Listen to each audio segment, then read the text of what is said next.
नमस्कार दोस्तों, मेरा नाम है आशीष राठौर। देश की पहली हाई स्पीड ट्रेन जो कि BEML बनाने जा रहा है उसके बारे में आज मैं आपसे बातचीत करने जा रहा हूं। दोस्तों, इसको लेकर के एक इंपॉर्टेंट न्यूज सामने आई है। दोस्तों, BEML वही कंपनी है जिसने ICF के साथ मिलकर के हमारे देश की पहली स्लीपर वंदे भारत एक्सप्रेस का प्रोटोटाइप भी बनाया है। बहुत जल्द इसके ट्रायल भी शुरू होने वाले हैं और RDSO के पास ये ट्रेन पहुंचनी भी चाहिए। अभी तक तो जो न्यूज आई है उसके हिसाब से अगर आप लोगों ने इसको देखा है तो जरूर से मेरे को कमेंट सेक्शन में बताना। दोस्तों, BEML को एक बहुत ही अहम काम अब भारतीय रेलवे ने सौंपा है। हमारे देश का पहला बुलेट ट्रेन प्रोजेक्ट मुंबई से अहमदाबाद के बीच में चल रहा है, 508 किलोमीटर का। इस पर काफी तेजी से काम हो रहा है और 2026 के अंत तक यहाँ पर बिल्ली मोरा से सूरत के बीच में 50 किलोमीटर के सेक्शन पर हम ट्रायल लेंगे, ये अश्विनी वैष्णव जी कह चुके हैं। तो दोस्तों, इसके लिए हमारे पास ट्रेन सेट तो होना चाहिए, लेकिन अभी तक जापान के साथ में बात नहीं बन पाई है। काफी टाइम उसमें भी लग जाएगा। 2027, 28 या 29 तक भी हमारी पहली शिंकानसेन सीरीज की ट्रेनें आ सकती हैं, मुझे ऐसा लगता है। बाकी अगर हमको स्टार्टिंग में ही ट्रेन नहीं मिली तो हम टेस्टिंग कैसे करेंगे, इसी सब चीजों को सोचते हुए 2 ट्रेन सेट का ऑर्डर 867 करोड़ रुपए का BEML को दे दिया गया है कि वो 2 ऐसी ट्रेनें बनाएं जो कि ट्रेन सेट होंगी और 250 से लेकर के 280 kmph तक की स्पीड पर चल सकेंगी। और मैंने आप लोगों को पिछली वीडियो में बताया भी था कि इन ट्रेनों के ऊपर BEML काम करना शुरू कर देगा। जल्दी ही इसका डिजाइनिंग का फेज पूरा होगा। डिजाइन को रेलवे को भेजा जाएगा, फिर वहां से अप्रूवल मिलने के बाद प्रोडक्शन का काम स्टार्ट हो सकेगा।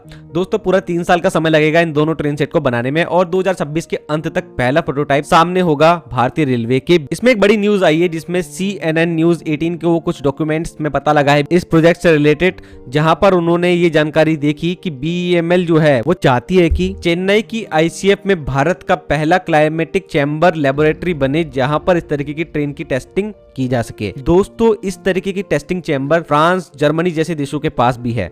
वो अपनी जो रोलिंग स्टॉक डेवलप करते हैं, सबसे पहले उसकी टेस्टिंग इस तरीके की चैम्बर्स में करते हैं।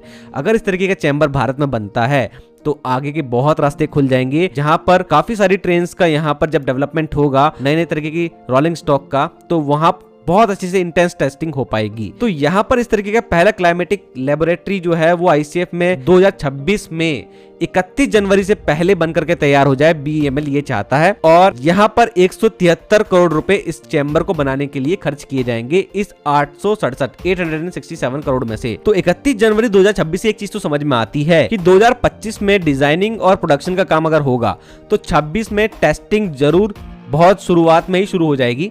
सबसे पहले तो जो कोचेस हैं उनकी इंटेंस टेस्टिंग होगी इस क्लाइमेटिक चैम्बर में और यहाँ पर पता लगाया जाएगा कि किस तरीके से बिहेवियर है यहाँ पर रोलिंग स्टॉक का जो तैयार किए गए हैं और क्या उनके जो पैरामीटर तय किए गए थे उस पर वो खड़े भी उतरते हैं कि नहीं। जैसे कि अगर टेम्परेचर की बात करी जाए तो फ्रांस के पास एक चैम्बर है जहां पर -45 डिग्री से लेकर के 70 डिग्री मैक्सिमम तक का टेम्परेचर बनाया जाता है और इस तरीके के एनवायरनमेंट में फिर उनकी टेस्टिंग होती है उनके द्वारा बनाए हुए कोचेस की, और वहां पर ट्रेन के एनर्जी कंजप्शन को देखा जाता है, टोटल बिहेवियर को देखा जाता है, किस तरीके से जो कोच है उसके जो मेटल पार्ट्स हैं, अदर जो पार्ट्स उसमें लगे हैं, उनका क्या बिहेवियर है, क्या चेंजेस उनके अंदर आ रहे हैं। कुछ एबनॉर्मल चीज तो देखने को नहीं मिल रही। तो ओवरऑल BEML को R&D में काफी हेल्प मिलने वाली है। भारत की कोई कंपनी पहली बार इस तरीके की ट्रेन को डिजाइन करने वाली है जो कि 250 से 280 kmph तक चल पाएगी और इस तरीके की ट्रेन का पहली बार जो एक्सपीरियंस मिलने वाला है BEML को वो काफी काम आएगा आगे आने वाले अदर ट्रेन प्रोजेक्ट्स में। जैसे कि स्लीपर वंदे भारत का प्रोजेक्ट भी अगर ये आगे बढ़ाएंगे तो उसमें क्या पता उनको और भी ज्यादा जो इन्फॉर्मेशन वहां पर मिले, तो उससे